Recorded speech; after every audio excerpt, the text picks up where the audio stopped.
Baik, ini tema kita malam hari ini. Kita diajak terutama masuki pekan suci ini. Kita sama-sama sudah mengantar Yesus masuk ke Yerusalem dan besok kita akan masuk ke rangkaian Trihari Suci dengan peringatan Kamis Putih, Jumat Agung, dan Sabtu Paskah. Kita sama-sama diajak oleh gereja untuk merenungkan karya kasih Tuhan, karya penyelamatan yang Tuhan selenggarakan untuk manusia. Dia rela mengosongkan dirinya, mengambil rupa seorang hamba, dan menjadi manusia, supaya kita bisa selamat, supaya kita bisa mendapatkan jaminan kehidupan abadi. Ya. Maka Yesus adalah teladan utama bagi kita untuk menjadi pewarta sukacita Tuhan. Dan ini adalah panggilan kita semua sebagai murid-muridnya. Kita semua dipanggil kemudian menjadi pewarta sukacita, sama seperti Tuhan sendiri yang datang ke dunia, hadir di tengah-tengah kita, dan menjadi pewarta sukacita Tuhan. Kitab suci yang saya ambil malam hari ini dari 1 Yohanes bab 4 ayat 7-12. Saudara-saudaraku yang terkasih, marilah kita saling mengasihi. Sebab kasih itu berasal dari Allah, dan setiap orang yang mengasihi lahir dari Allah dan mengenal Allah. Barang siapa tidak mengasihi, ia tidak mengenal Allah, sebab Allah adalah kasih. Dalam hal inilah kasih Allah dinyatakan di tengah-tengah kita, yaitu bahwa Allah telah mengutus anaknya yang tunggal ke dalam dunia, supaya kita hidup olehnya. Inilah kasih itu, bukan kita yang telah mengasihi Allah, tetapi Allah yang telah mengasihi kita dan yang telah mengutus anaknya sebagai pendamaian bagi dosa-dosa kita. Saudara-saudaraku yang kekasih, jikalau Allah sedemikian mengasihi kita, maka haruslah kita juga saling mengasihi. Tidak ada seorang pun yang pernah melihat Allah. Jika kita saling mengasihi, Allah tetap di dalam kita, dan kasih-Nya sempurna di dalam kita. Demikianlah sabda Tuhan. Syukur kepada Allah. Iya. Nah, kutipan kitab suci ini, Bapak Ibu, saudara-saudara semua, satu yang mungkin sering kita dengar juga, ya, bagaimana dikatakan di situ Allah adalah kasih. Ya. Tidak ada seorang pun yang mengenal atau melihat Allah secara langsung, ya. Nggak ada satupun dari kita yang bisa melihat Allah langsung depan mata, ya. Tetapi bahwa ketika kita melihat kasih, ketika kita merasakan kasih, atau ketika kita melakukan kasih, disitulah kita bisa merasakan kehadiran Allah secara nyata. Allah yang hadir di tengah-tengah kita, lewat kasih yang kita rasakan, kita alami, ataupun kasih yang kita berikan kepada orang lain. Jadi kehadiran orang lain di sekitar kita, kita rasakan sebagai kehadiran Allah sendiri yang menyapa. Ataupun kehadiran kita bisa menjadi perpanjangan tangan Tuhan. Kehadiran kita membawa kasih, membawa kebahagiaan, sukacita, dan disitulah orang bisa melihat jejak-jejak Allah dalam diri kita. Maka kitab suci tadi, 1 Yohanes 4, ayat 10 terutama, ya, menarik. Inilah kasih itu. Bukan kita yang telah mengasihi Allah, ya, tapi Allah yang telah mengasihi kita. Ya. Kira ini cocok banget dengan minggu-minggu ini, ya, terutama dengan pekan suci, ya. Kita melihat betapa Allah yang mengasihi kita. Allah yang mengutus putranya sendiri sebagai pendamaian bagi dosa-dosa kita. Allah yang berkorban. Ya. Tidak ada cinta tanpa pengorbanan. Ya. Selalu ada dimensi itu. Ya. Itulah yang dilakukan secara konkret oleh Yesus. Ya. kasih itu siap untuk berbagi.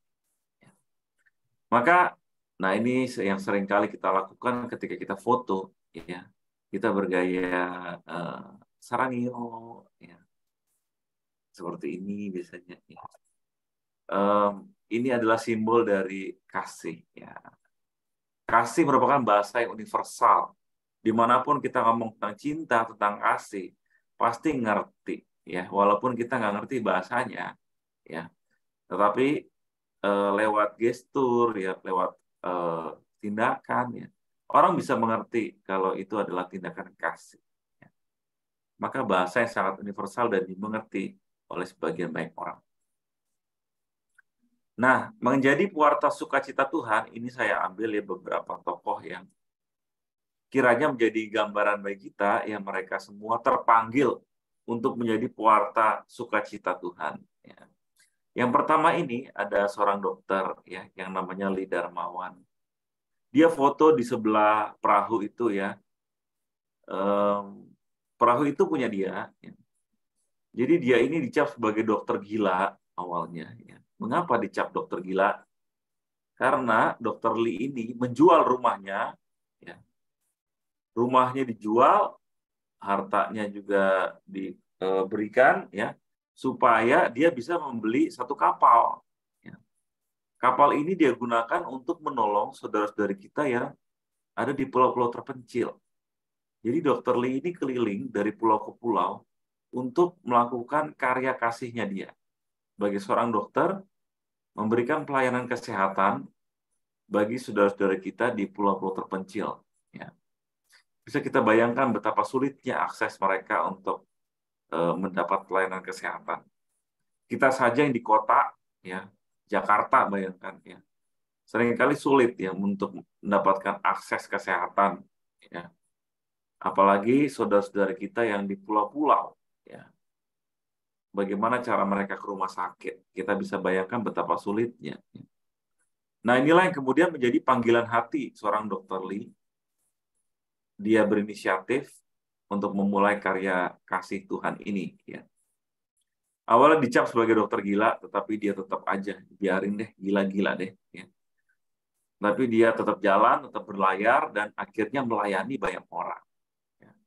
Ini satu pengalaman dan satu teladan yang bisa kita, ya, sebagai inspirasi hidup kita, ya, bahwa ada nilai yang ingin diperjuangkan, ya, nggak melulu mencari kepentingan diri kita, tapi juga berbagi pada orang lain. Nah, ini contoh yang berikutnya, ini Butet, ya, namanya Butet Manurung, yang di tengah itu yang cewek, ya. Kenapa dia saya pilih, ya? Karena ini juga salah satu contoh orang yang mengikuti suara hati dia untuk menjadi pewarta, ya, sukacita Tuhan. Dia lulusan antropologi UI, ya, pintar. Dia membuat penelitian tentang suku anak dalam di Jambi, ya. Dan itu yang kemudian membuat dia jatuh cinta. Ya. Setelah dia bekerja di Jakarta, sukses, ya.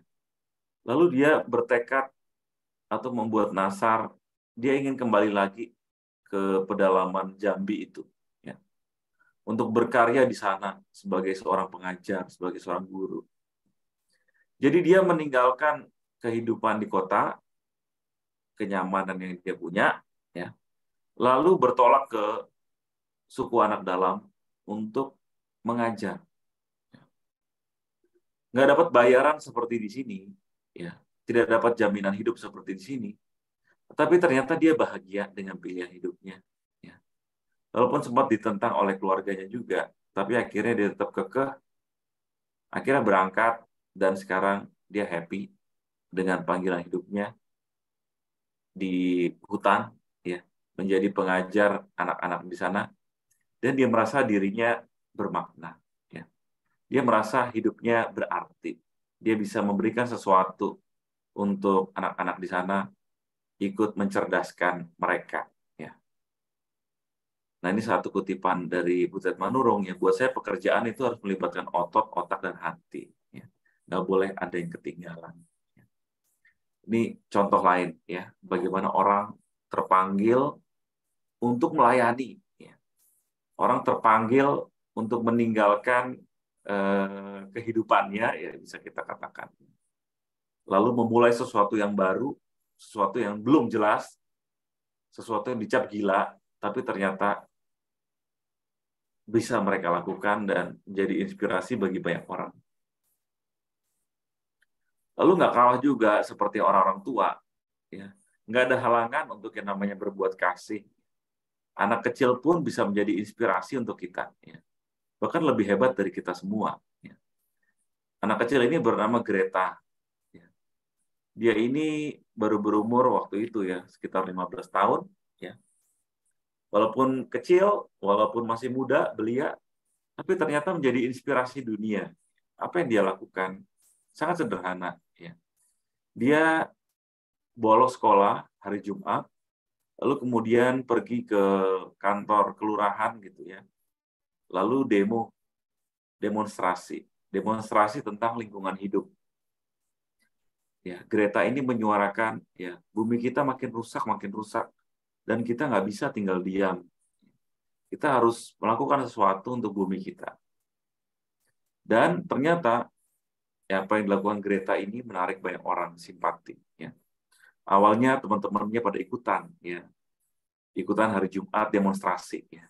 Mungkin diawali karena wah lumayan nih ya bisa bolos sekolah. Ya. Mungkin ya.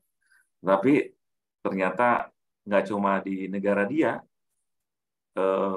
di seluruh Eropa ya, ikut apa yang dilakukan oleh Greta.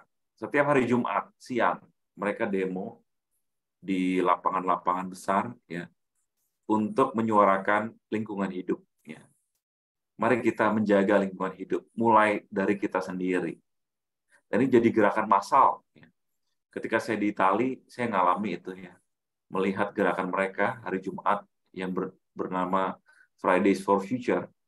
Itu setiap Jumat mereka demo itu, ya, menyuarakan kegelisahan mereka tentang lingkungan hidup.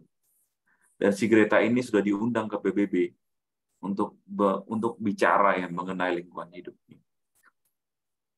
Maka nggak ada batasan untuk menjadi inspirasi, ya. Bisa yang tua, bisa yang setengah tua, ya. Bahkan anak kecil pun, ya, yang lebih muda dari kita, jauh lebih muda dari kita, ternyata bisa, ya, melakukan sesuatu yang besar, ya, lewat gerakan-gerakan yang kecil. Ya. Itu yang membuat saya takjub, ya. Dan membuat kita semua juga belajar ya bahwa ternyata emang ada suara hati seperti Greta ini, ya. Walaupun ya ngapain sih repot-repot mikirin bumi, orang lain juga masih buang sampah dari mobil, ya. Nah kalau semua berpikiran seperti itu ya nggak akan terjadi apa-apa, ya. Tetapi orang yang berani menyuarakan kebenaran mulai dari hal sederhana, itulah yang ingin diperjuangkan oleh seorang Greta. Maka ini yang menjadi satu inspirasi bagi kita juga, ya. Tidak ada batasan bagi kita untuk mulai menjadi pewarta sukacita Tuhan. Nah, balik lagi ke Allah adalah kasih. Ya. Yesus Kristus adalah contoh yang paling utama ya tentunya untuk kita. Ya. Kasih yang total itu seperti Yesus Kristus, Allah yang menjadi manusia. Kita bisa melihat nanti dalam Trihari Suci. Ya. To love is to give. Ya. Mencintai itu memberi. Ya. Mencintai tanpa memberi itu nggak ada artinya ya. Omong kosong kita bisa bilang ya. Kalau kita mencintai tapi nggak pernah memberi. Dan seperti lagu Kasih Ibu, ini cocok banget ya. Hanya memberi, tak harap kembali, bagai sang surya menyinari dunia. Kasih Ibu ya, hanya memberi, tak harap kembali. Di sini saya yakin ada banyak ibu-ibu yang ikut ya. Ya seperti kasih mereka ya kepada anak-anaknya. Seperti kita juga ngalami kasih dari ibu kita masing-masing. Ya. Mereka senantiasa memberi, dan memberi. Dan tidak harap kembali. Ya. Mereka nggak hitung-hitungan sama anaknya. Ya. Nggak mengharapkan, wah nanti anaknya bakal ganti apa ya untuk ibu. Ya.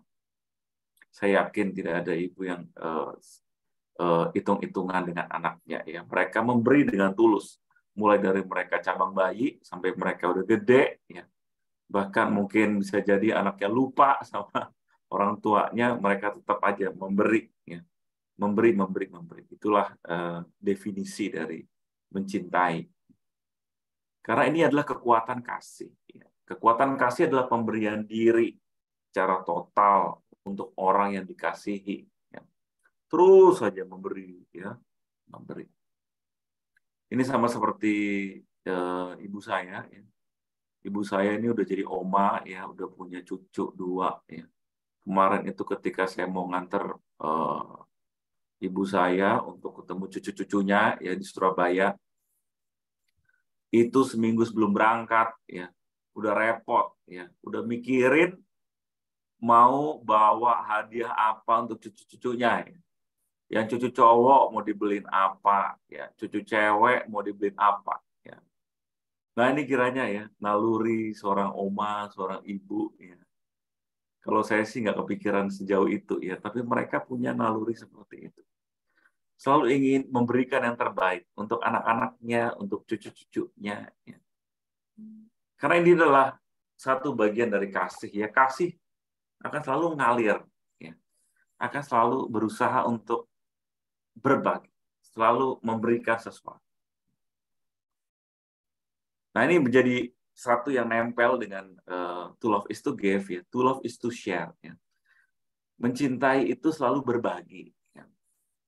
Dan yang menarik di sini ketika kita berbagi, bahwa posisi antara kita yang memberi dan mereka yang kita kasih atau kita beri itu sama. Ya. Nggak ada yang lebih tinggi, nggak ada yang lebih rendah.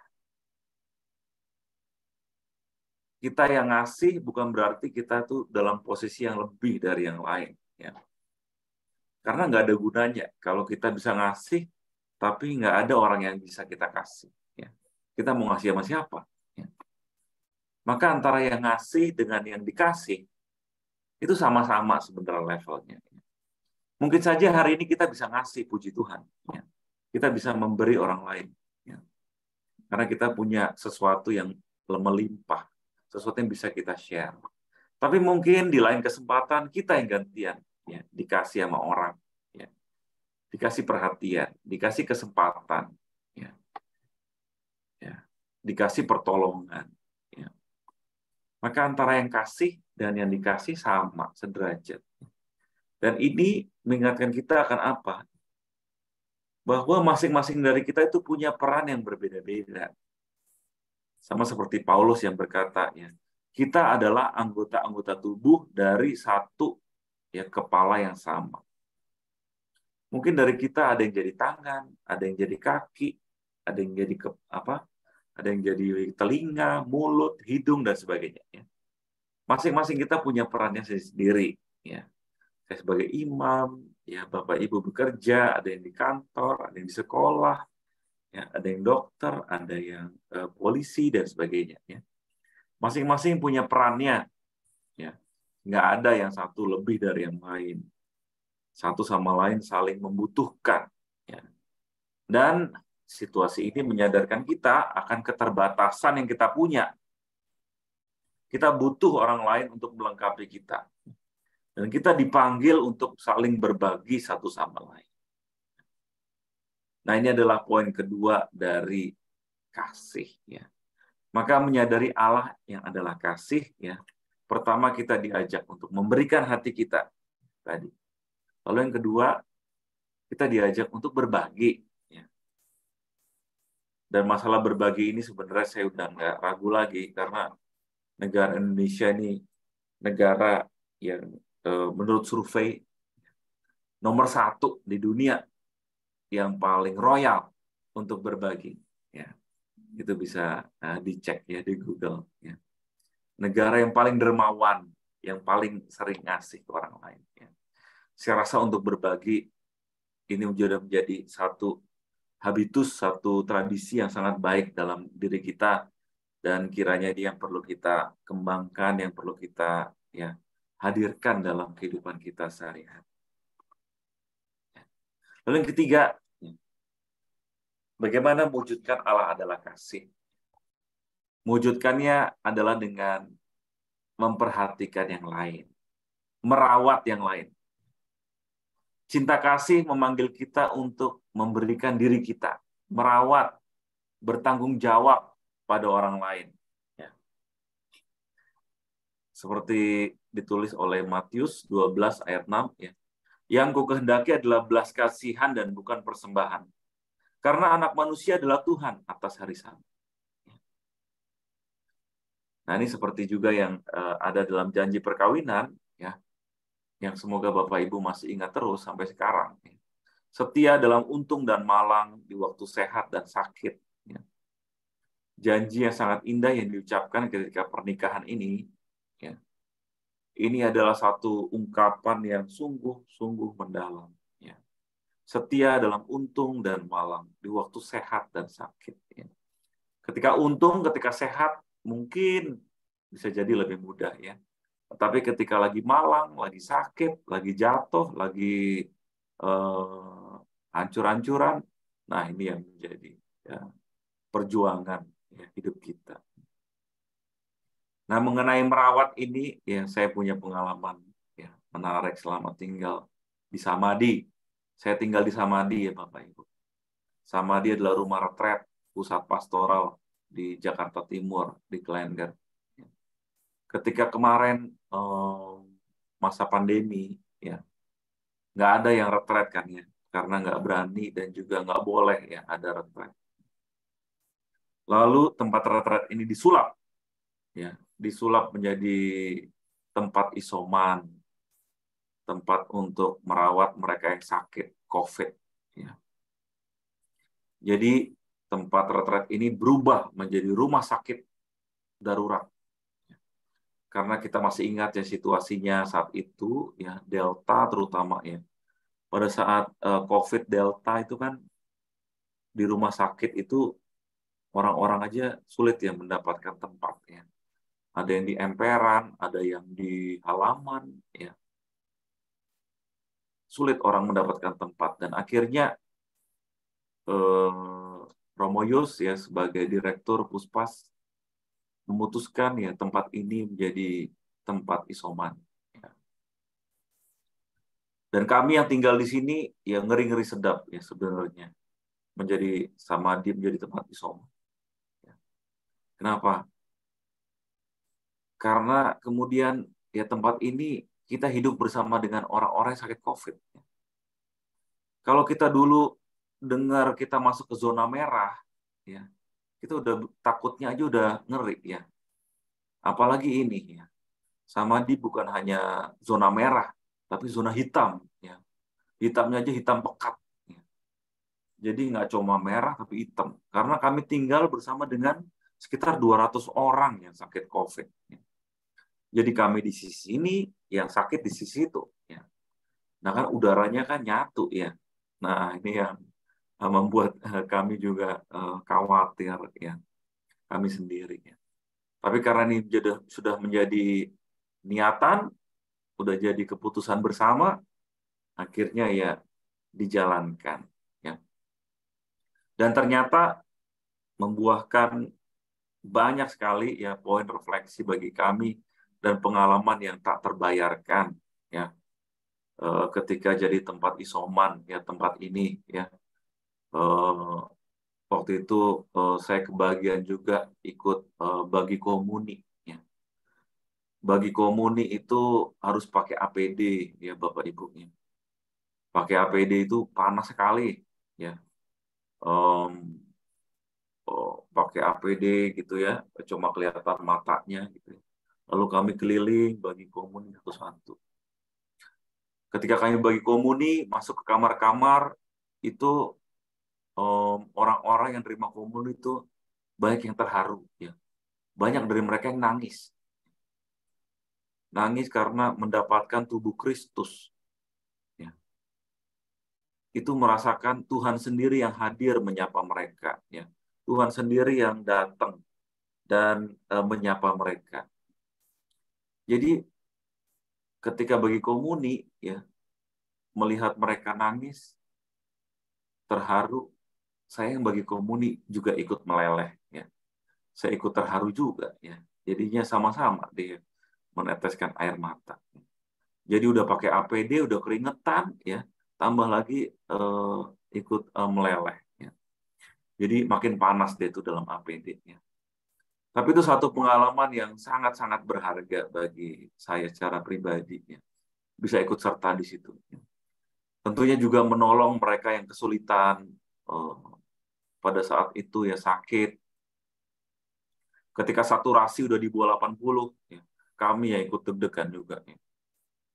Jam 2 pagi tiba-tiba ada telepon, ya, dari satu kamar, saturasinya udah turun di bawah 80. Waduh, ya. Ya udah kami bangun lah ya tengah malam, ikut-ikut bawa oksigen, angkut-angkut ke atas.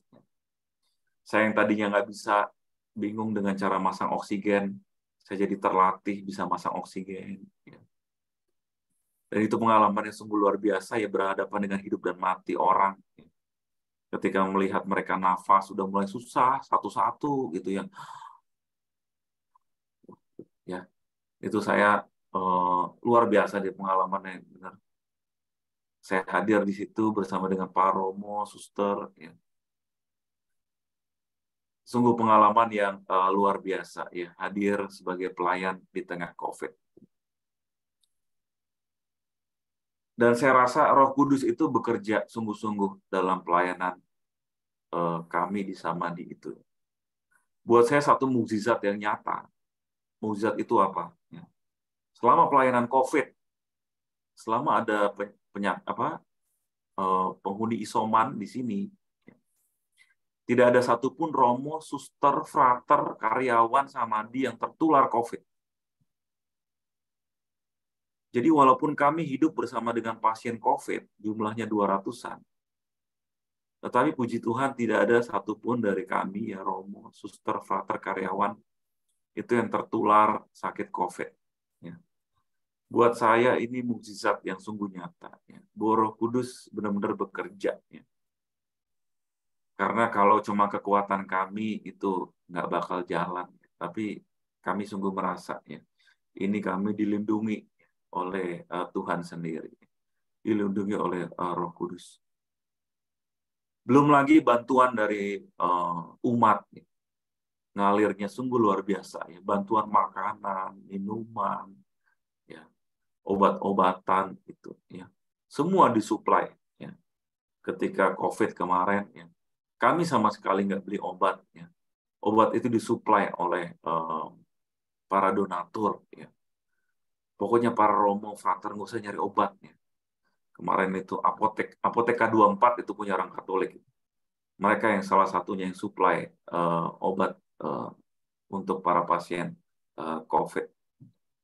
Semua diberikan gratis, ya. Jadi itu salah satu, ya, mukjizat yang kami alami. Ya. Betapa banyak orang berusaha untuk saling membantu satu sama lain. Dan disitulah kami mengalami, ya, Allah yang adalah kasih. Ketika kami mencoba untuk memberikan diri, ternyata banyak orang yang ikut bersimpati dan ikut berbagi, ikut terlibat. Ya. Dan bayarannya bagi kami adalah ketika melihat mereka sembuh. Ya. Ketika mereka udah bawa koper, pulang, bawa tas, gitu ya, lalu ketemu kami, ya. Romo, kami pulang, udah sembuh, ya. Lalu mereka dijemput, ya. Raut muka yang bahagia, ya, senyum, ya. Itu bagi kami bayaran yang tidak, yang luar biasa, ya. Itu yang menjadi kepuasan, ya, bisa dibilang, ya. Ketika melihat mereka sembuh negatif, ya, lalu pulang dijemput oleh keluarga mereka, ya.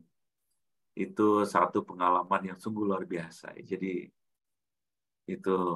itu bayarannya lah, ya, melihat mereka sembuh dan bisa pulang lagi. Nah, ini Bapak Ibu saudara-saudara yang terkasih, ya, sharing sedikit, ya, mengenai pengalaman berbagi kasih. Ya.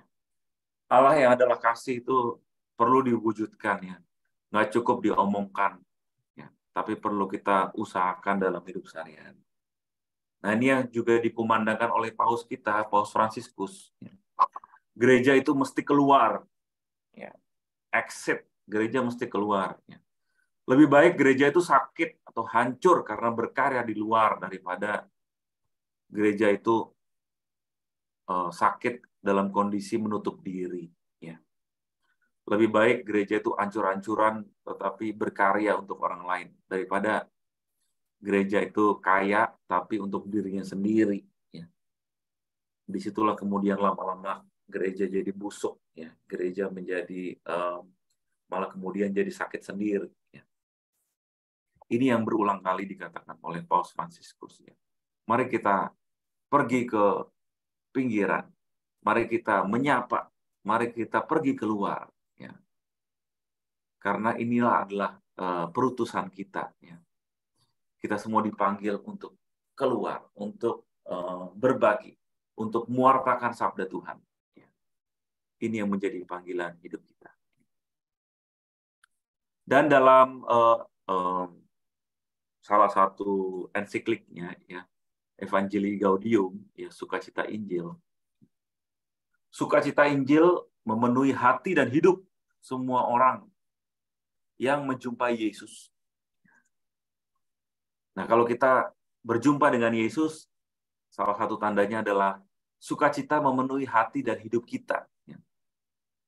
Kalau hati dan hidup kita belum penuh dengan sukacita Injil, ya, nah kita perlu bertanya pada diri kita, ya, apakah kita menjauh dari Yesus, ya, atau apa? Ya, ini menjadi satu pertanyaan untuk kita. Lalu poin yang berikutnya adalah di artikel 10. Ya. Hidup bertumbuh untuk dibagikan dan menjadi lemah dalam pengasingan dan kenyamanan. Sesungguhnya mereka yang paling beruntung adalah mereka yang mengesampingkan rasa aman dan menjadi bersemangat dengan perutusan. Maka ini kurang lebih idenya sama, ya.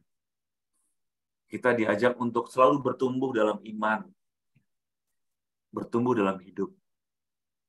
Dan bagaimana cara bertumbuh? Ya. Salah satunya adalah hidup bertumbuh dengan dibagikan. Hidup ini adalah anugerah yang perlu dibagikan. Sebenarnya metabolisme tubuh kita juga mengajarkan kita banyak hal. Ya. Ada saatnya kita menerima, ya. Ada saatnya kita makan, minum, ya. Tapi ada saatnya juga kita membuang, ya. Pencernaan kita pada saatnya akan membuang, ya. Apa yang kita makan dan minum kan nggak melulu ya disimpan, tapi ada saatnya keluar, ya. Maka ini juga menjadi teladan hidup kita, ya. Ada saatnya kita menerima, ya. Tapi ada saatnya kita harus ngasih, ya, harus memberi, harus berbagi. Kalau kita nerima terus, ya, kalau kita makan terus, ya, lama-lama jadi penyakit, ya, kalau kita nggak bisa berbagi dan nggak bisa keluar, ya. Lama-lama jadi sakit sendiri. Ya. Maka metabolisme tubuh kita sebenarnya ngajarin satu kebijaksanaan hidup. Ya. Ada saatnya makan, ada saatnya ke WC. Ya. Ada saatnya menerima, ada saatnya juga kita harus ngasih, kita harus berbagi. Ini adalah semangat kita sebagai pewarta sukacita Tuhan. Ya. Baik, pertama-tama, ya, perlu artikel 1 tadi, ya, sukacita Injil memenuhi hati kita dulu, ya. Karena sulit nantinya sebagai pewarta kalau hati kita sendiri masih dibelenggu oleh kemarahan, oleh dendam, ya, oleh kegelisahan, ketakutan, ya. Maka akan sulit bagi kita untuk membagikan sukacita. Ya. Maka mari kita sama-sama, ya, berjumpa dengan Yesus, ya, lewat pengalaman masuk dalam peristiwa Trihari Suci. Kesempatan yang sangat-sangat luar biasa bagi kita untuk merenungkan, berjumpa dengan Yesus yang akan sendirian, ditinggal murid-muridnya, ya, semua pada kabur, nggak ada yang nemenin Yesus di pengadilan. Yesus yang sendirian menghadapi penderitaannya. Yesus yang sendirian nanti wafat di salib. Mari kita juga masuk dalam kesendirian seperti Yesus itu. Masuk dalam misteri Allah. Dalam hari suci, masuk dalam suasana duka itu. Untuk bisa mengalami kebangkitan Yesus, mengalami sukacita. Kita membawa segala pengalaman kita, kegelisahan, ketakutan kita, dan kita ubah menjadi satu yang penuh dengan kebahagiaan, penuh dengan sukacita dalam Tuhan. Maka Bapak Ibu Saudara yang terkasih, saya ingin menutup permenungan kita dengan ayat ini, Matius 28 ayat 19 sampai 20. Karena itu pergilah, jadikanlah semua bangsa muridku dan baptislah mereka dalam nama Bapa dan Anak dan Roh Kudus. Dan ajarlah mereka melakukan segala sesuatu yang telah kuperintahkan kepadamu. Dan ketahuilah, aku menyertai kamu senantiasa sampai kepada akhir zaman. Maka pergilah, jadikanlah semua bangsa murid. Ini yang menjadi semangat kita sebagai pewarta sukacita Tuhan. Dan menjadi pewarta sukacita Tuhan seturut dengan anjuran dari Ibu Teresa. Ya. Lakukanlah hal-hal yang kecil dengan cinta yang besar. Jadi pewarta sukacita Tuhan, nggak perlu yang muluk-muluk, nggak perlu hal yang besar-besar, mulai dari yang kecil-kecil aja. Ya.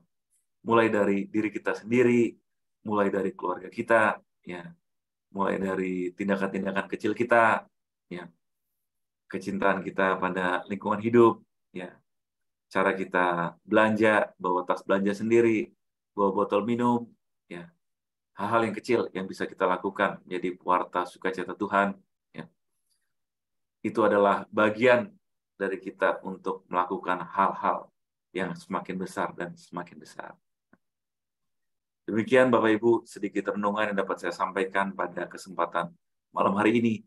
Mari kita sama-sama selalu bertumbuh dalam iman, menjadi pewarta sukacita, menghidupi semangat spiritualitas. Allah adalah kasih. Allah yang mau mengorbankan dirinya. Begitu juga kita diajak untuk senantiasa sedikit demi sedikit ya, berkorban, berbagi kasih pada orang-orang di sekitar kita. Tuhan Yesus memberkati. Amin. Amin. Terima kasih Romo Nofrin untuk kisah-kisah inspirasi dan juga sharing serta renungan firman Tuhan yang sudah Romo Nofrin sampaikan kepada kami semua. Sungguh memberikan kepada kita arti dan makna yang mendalam sehingga kita semua yang memasuki hari suci nanti kita lebih menyadari bahwa penderitaan Tuhan itu karena cinta Tuhan yang luar biasa buat kita, kasih Allah yang besar. Amin. Baik, Romo Nofrin, kita akan lanjut dengan tanya jawab.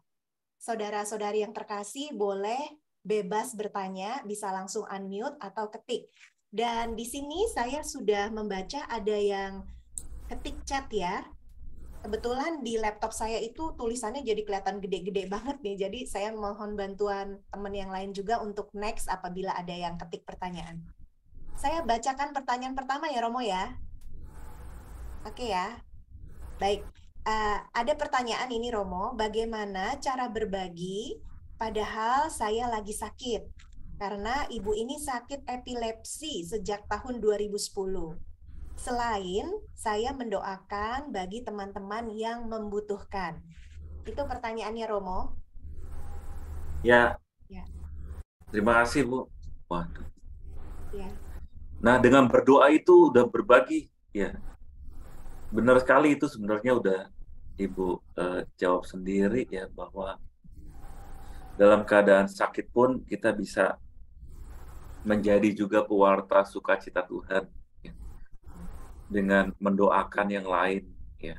Lewat doa kita itu satu bentuk kasih yang sungguh luar biasa ya. Itu adalah salah satu hal kecil yang bisa kita lakukan.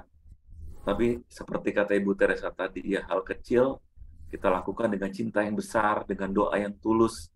Saya rasa doa-doa kita itu menjadi satu kekuatan, terutama untuk mereka yang kita doakan. Begitu jawaban saya. Iya, baik Romo. Terima kasih Romo ya. Pasti Ibu Imakulata yang bertanya sudah merasa puas ya dengan jawaban Romo ya. Jadi dilanjutkan ya Romo ya. Ya, Semuanya lanjut itu terus. ya sudah sangat baik. Baik, apakah ada Bapak Ibu di sini, saudara-saudari yang mau tanya? Silahkan langsung di-unmute. Boleh, selagi masih ada waktu. Dan mungkin sambil menunggu ya Romo, saya mau bertanya nih Romo. Tadi sangat menarik sekali kisah-kisah inspirasi dan renungan dari Romo nih. Dan ada satu kata yang saya catat Romo, bahwa kita harus bisa menyuarakan kebenaran melalui hal-hal sederhana. Nah ini Romo, bagi kita ini Romo ya, kadang kan kita punya suara hati nih untuk melakukan kebenaran. Tapi kadang suka banyak pertimbangannya Romo. Sampai akhirnya jadinya nggak jadi gitu loh. Nah, bagaimana Romo supaya ketika kita mendapatkan apa ya inspirasi dalam hati kita, dalam batin kita untuk menyuarakan sesuatu yang benar, misalnya di tempat bekerja di kantor atau di dalam lingkup keluarga besar, Romo ya kan suka ada banyak masalah tuh. Nah, mungkin kita ketika melihat masalah persoalan kita kayak pengen menyuarakan sesuatu tapi aduh banyak pertimbangan ini dan itu akhirnya diam. Nah, gimana caranya Romo supaya kita berani menyuarakan kebenaran? Ya, terima kasih. Ya, Ya, memang menyuarakan kebenaran dalam praktek kita sehari-hari, ya, em, mungkin ada pertimbangan, ya, ada saatnya juga kita perlu ya nggak bisa begitu dengan lugas ya mengatakan apa yang menjadi suara hati kita. Ya. Tetapi sebenarnya suara hati itu pertanda ya ada yang ada sebenarnya nggak beres ya. Kita ngerasa ada sesuatu yang sebenarnya eh, mesti kita utarakan, mesti sebenarnya nggak begini, tapi kenapa situasinya seperti itu ya.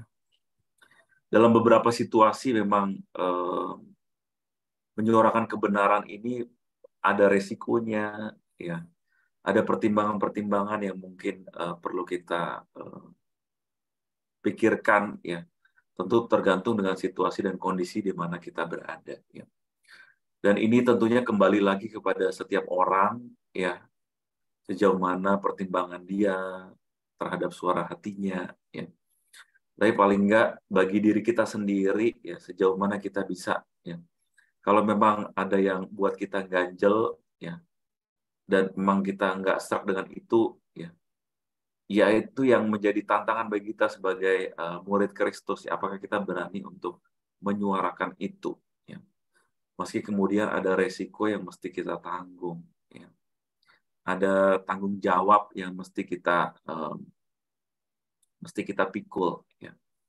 Karena misalnya juga sulit juga misalnya dalam contoh-contoh kecil ketika di lampu merah misalnya ya kita mau ngasih apa enggak gitu ya. Ada yang minta-minta gitu ya. Kadang suara hati kita bergumul ya. Ini kan sebenarnya mereka ada yang mau organisir gitu ya misalnya ya. Ini ada nanti kalau kita kasih pasti duitnya eh, larinya bukan ke dia, tapi larinya ke bosnya atau apa gitu ya. Seringkali kita mungkin berpikir seperti itu di jalanan atau sebagainya.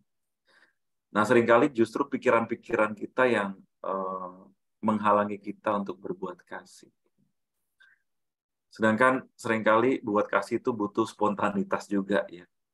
Kalau emang kita tergerak untuk berbuat kasih ya lakukan itu tanpa perlu mungkin berpikir panjang ya. Karena pada saat tertentu kasih itu butuh spontanitas ya.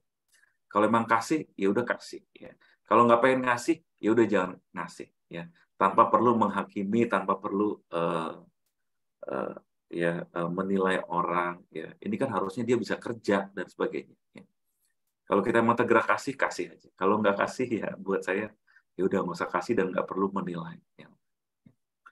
Maka bagi saya, yang berbuat kasih itu di satu sisi satu naluri, satu insting, ya dorongan kita, tapi juga di sisi lain dalam situasi tertentu memang ada resiko, ada tanggung jawab yang mesti kita ambil. Ya, mungkin itu ya, Mbak Rofi.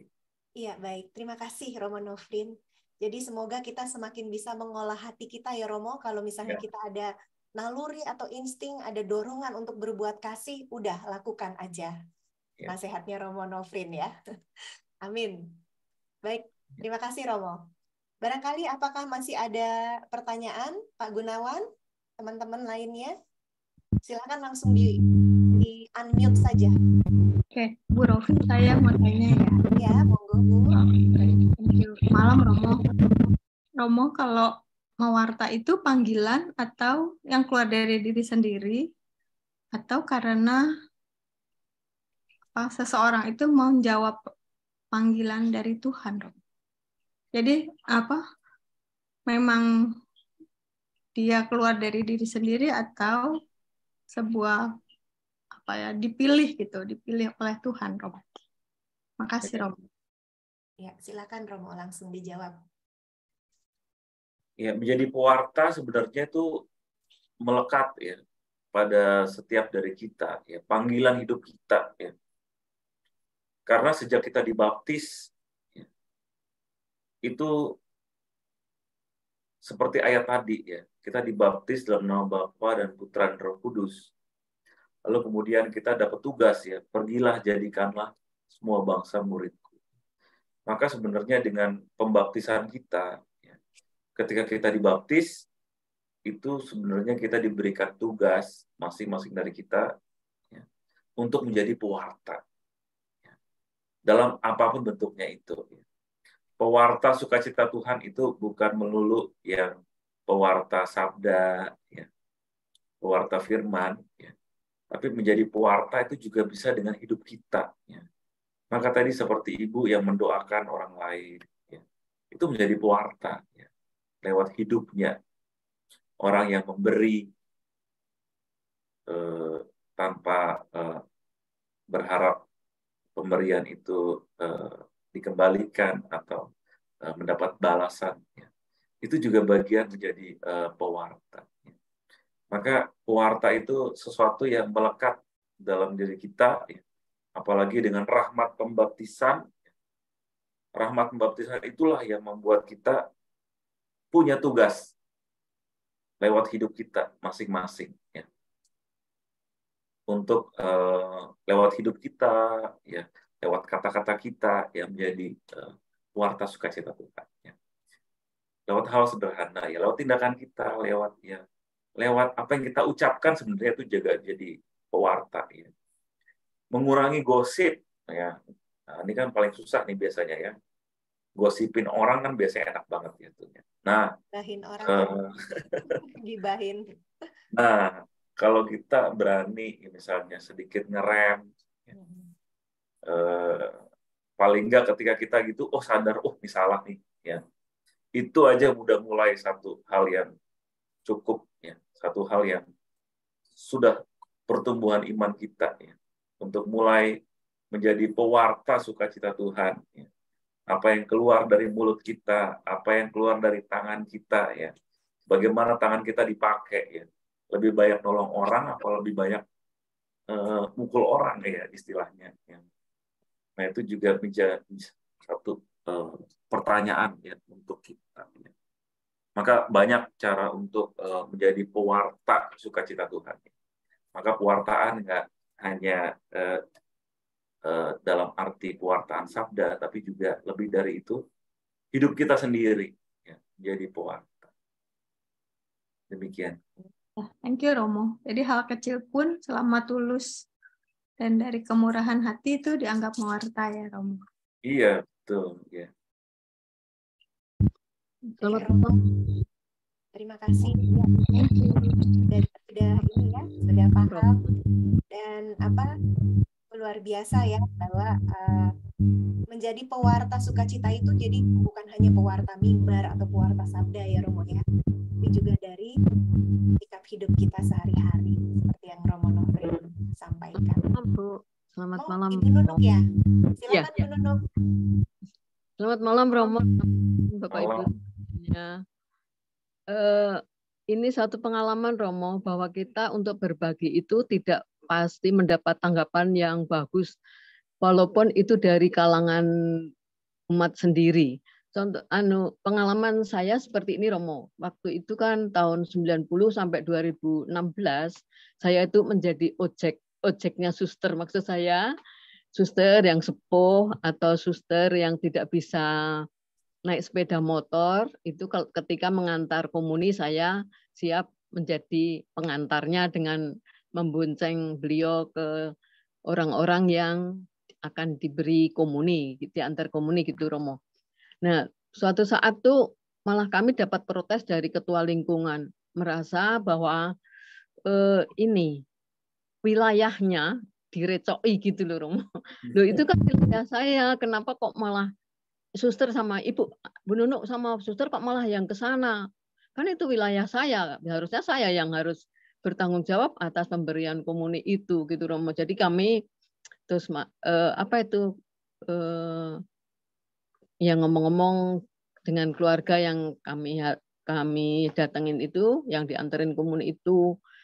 Padahal maksudnya yang kami anterin itu hanya ibu-ibu aja Romo, ibu-ibu yang cacat dan sakit.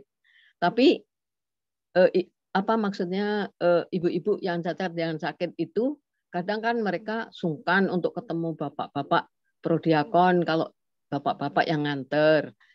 Itu sedangkan ibu yang sakit itu kadang ada bisa mencurahkan unek-uneknya atau kadang ibu yang sudah sepuh itu tidak mendapat perhatian dari keluarga jadi bisa bercerita dengan kami-kami ini gitu. Tapi karena ada apa ini halangan dari ketua lingkungan akhirnya suster itu menangis. Terus sudah nggak mau lagi nganter.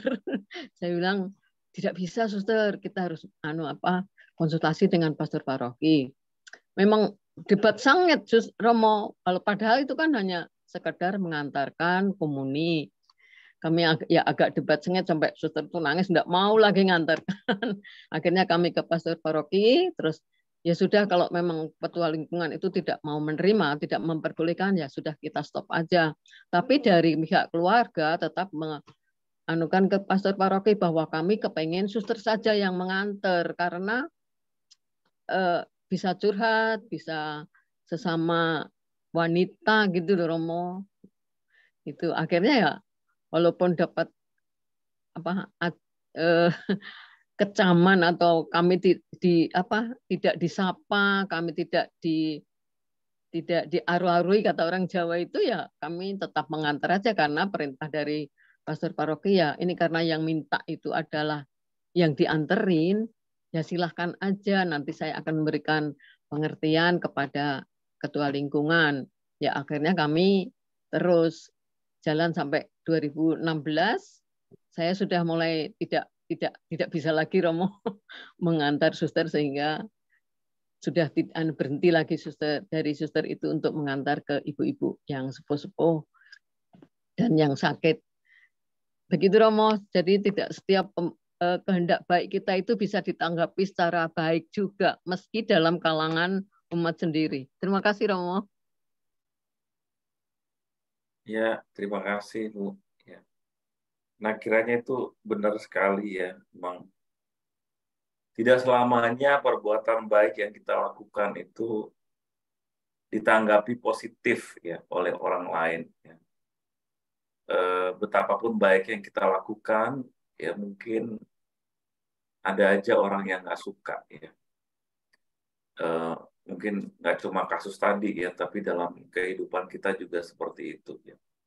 Kita udah coba melakukan yang terbaik, tapi ternyata bagi orang lain itu ternyata tanggapannya tidak seperti yang kita harapkan ya.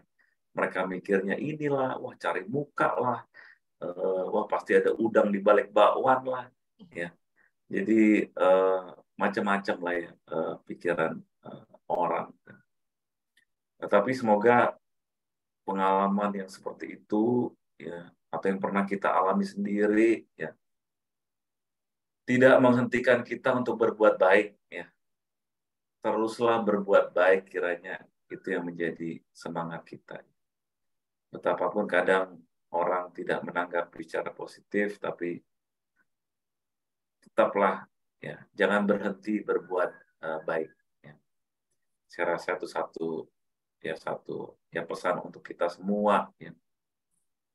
Karena kebaikan itu akan terbukti dengan sendirinya lah ya. Kebaikan itu akan menular kalau memang kita lakukan dengan penuh ketulusan, ya tanpa ada niatan apapun. Yang penting ya dari diri kita secara tulus emang ingin melakukan itu, ya saya rasa Tuhan sendiri yang akan melindungi kita, dan juga Tuhan sendiri yang juga akan yang menjaga kita. Ya. Saya rasa itu satu permenungan untuk kita semua ya. Jadi jangan berhenti berbuat baik. Begitu. Ya, amin Romo. Terima kasih Romo untuk semangatnya buat kita semua. Terima kasih Romo, terima Ya, kasih. sama-sama. Ya.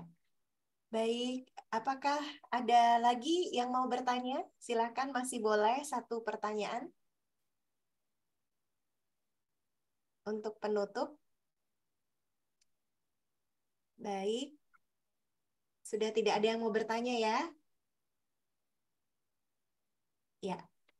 Baik, terima kasih banyak Romo Nofrin untuk renungannya, untuk sharingnya, untuk semuanya Romo. Tuhan memberkati.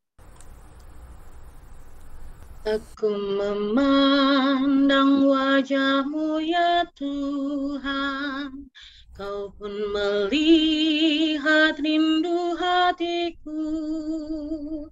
Engkau andalanku sepanjang masa, aku muliakan kerahiman-Mu. Yesus, Kau harapanku. Yesus, Kau pembimbingku. Yesus, Kau andalanku.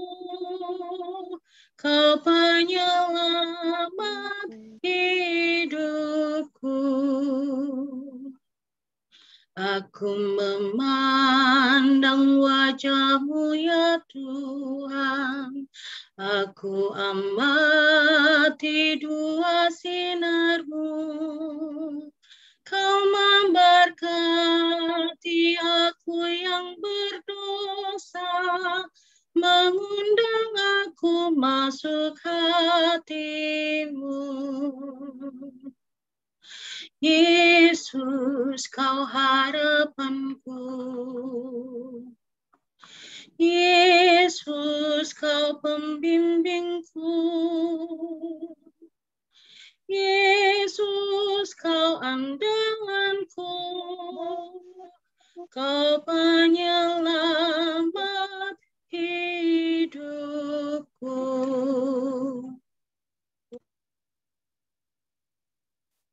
Marilah saudara-saudari terkasih, kita bersatu dalam doa.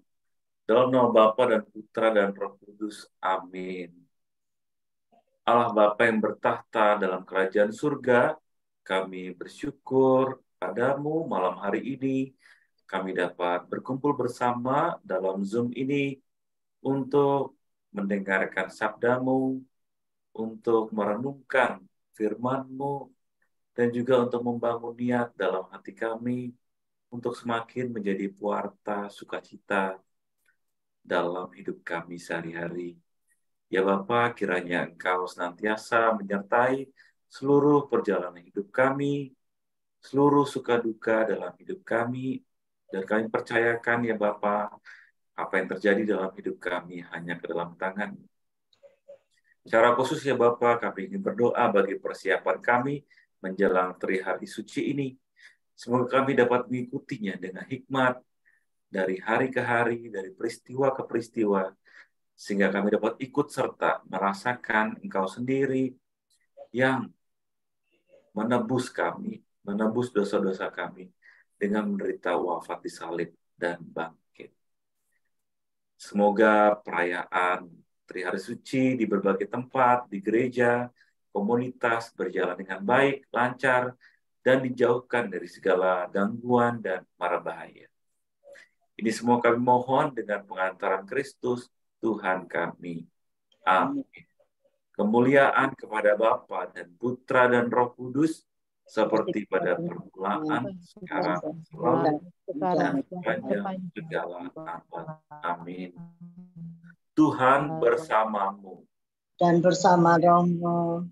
Semoga kita semua, keluarga kita, Dan orang-orang yang kita kasihi dan kita doakan, senantiasa dilindungi, dibimbing, dan diberkati oleh berkat Allah yang Maha Kuasa, dalam nama Bapa dan Putra dan Roh Kudus. Amin. Amin.